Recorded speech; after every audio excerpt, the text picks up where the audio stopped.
Nasagip ang Philippine Cobra sa dalawang barangay sa Tayabas City sa Quezon. Nakatutok si Paul Hernandez.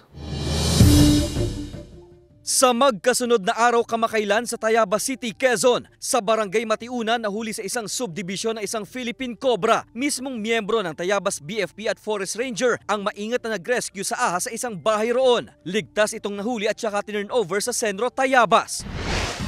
Sa Barangay Kamaysa naman nasagip ang isa ring Philippine Cobra sa bahay ng isang residente roon. Gamit ang snake clamp, ligtas na nakuha mula sa isang silidang ahas. Dinala rin agad sa DENR Sendro ang makamandag na cobra. Paalala ng mga kinauukulan sa publiko na ang panghuhuli, pangungolekta at pagmamayari ng anumang klaseng buhay ilang ay paglabag sa RA 9147 o ang Wildlife Conservation and Protection Act of 2001.